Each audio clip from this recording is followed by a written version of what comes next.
Bismillahirrahmanirrahim. Assalamualaikum warahmatullahi wabarakatuh. Pertama-tama marilah kita panjatkan puji syukur kehadirat Ilahi Robbi, yang mana pada kesempatan ini kita diberikan kesehatan. Salawat beserta salam semoga tetap tercurah limpahkan kepada junjungan kita, yakni Habibana wa Nabiyana Muhammad sallallahu alaihi wasallam, kepada para keluarganya, para sahabatnya, para tabi'in tabi'atnya, dan tak lupa kepada kita selaku umatnya yang insya Allah akan taat dan patuh pada ajarannya hingga akhir zaman.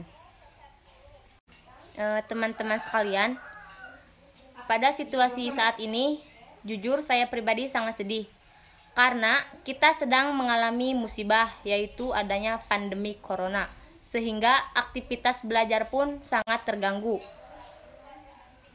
Jadi di sini saya ditugaskan oleh Bapak Dudi Apriandi Raharja selaku guru geografi. Di sini saya akan membaca atau mengamati sebuah peta. Sebelumnya yang terhormat Bapak Dudi Apriandi Raharja selaku guru geografi kelas 12. Nah, di sini saya akan membaca peta. Di sini saya akan membaca peta yang berjudul Peta Gerakan Tanah. Sebelumnya saya akan membacakan pengertian peta gerakan tanah atau gerakan tanah. Di sini yang dimaksud gerakan tanah adalah perpindahan massa tanah atau batu pada arah tegak, mendatar atau miring dari kedudukan semula. Gerakan tanah mencakup gerak rayapan atau aliran maupun longsoran. Dari definisi gerakan tanah dapat disimpulkan bahwa longsor adalah bagian dari gerakan tanah. Nah, baik teman-teman, sebelum kita membaca peta, sebaiknya kita harus tahu komponen pada peta. Nah, di sini peta saya. Dalam peta ada 5 komponen. Yang pertama, muka peta. Yang dimaksud dengan muka peta adalah ini. Ini yang dinamakan muka peta. Dari sini. Dan yang kedua, judul peta. Judul itu judul peta yang kalian baca. Di sini judul saya yaitu peta lokasi gerakan tanah.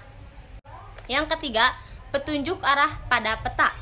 Nah, ini yang dinamakan petunjuk arah pada peta.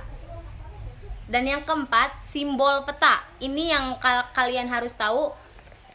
Simbol peta sangat penting karena jika tidak ada simbol peta, kita tidak akan bisa membaca peta. Dan yang terakhir ada sumber peta dasar. Dari mana peta itu kalian dapatkan? Nah, di sini ini ada. Baik teman-teman, di sini saya akan mengamati peta atau membaca peta. Kan ada 5 komponen ya. Yang pertama ada muka peta. Yang dimaksud muka peta itu yang seperti sudah saya jelaskan tadi di video sebelumnya, yaitu ini. Ini yang dimaksud muka peta. Dari ujung sini sampai ujung sini itu dinamakan muka peta. Yang kedua ada judul peta. Nah, baik teman-teman, sebelum kita mengamati peta atau membaca peta lebih dalam, saya akan sebutkan lagi komponen peta. Kan di video sebelumnya saya sudah menyebutkan ya. Di sini saya akan ulas kembali. Yang pertama ada muka peta. Muka peta itu ini. Seluruh peta itu dinamakan muka peta. Dari ujung sini sampai ujung sini pun dinamakan muka peta. Dan yang kedua itu ada judul peta. Nah, judul peta itu peta apa yang kalian baca. Di sini saya membaca peta lokasi gerakan tanah. Itu judul peta saya. Yang ketiga, petunjuk arah pada peta. Pasti di setiap peta itu mempunyai petunjuk arah. Nah, ini petunjuk arah.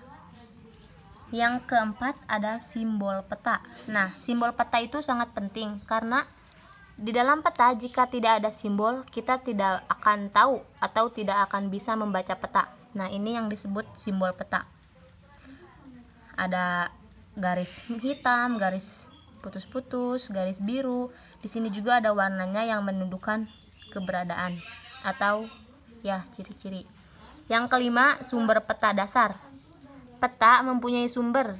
Nah, di sini sumber peta saya Badan Geologi Pusat Vulkanologi dan Mitigasi Bencana. Itu sumber peta dasar.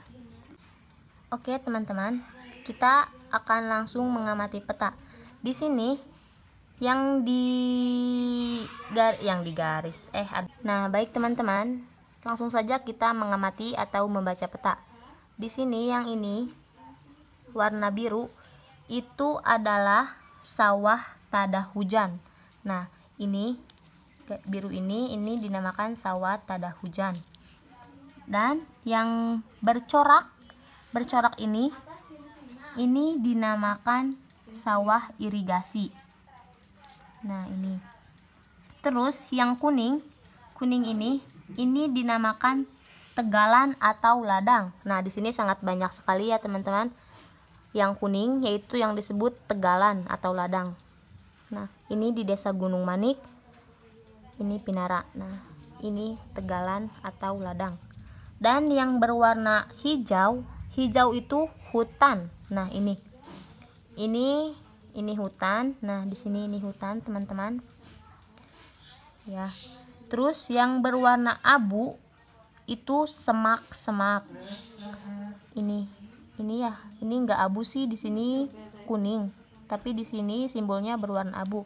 Dan yang berwarna hijau gak terlalu pekat, di sini dinamakan perkebunan. Nah, ini perkebunan. Dan yang orange itu pemukiman. Nah, ini pemukiman. Ini sama ini. Ini pemukiman Gunung Manik dan ini Pinara. Ini Babakan.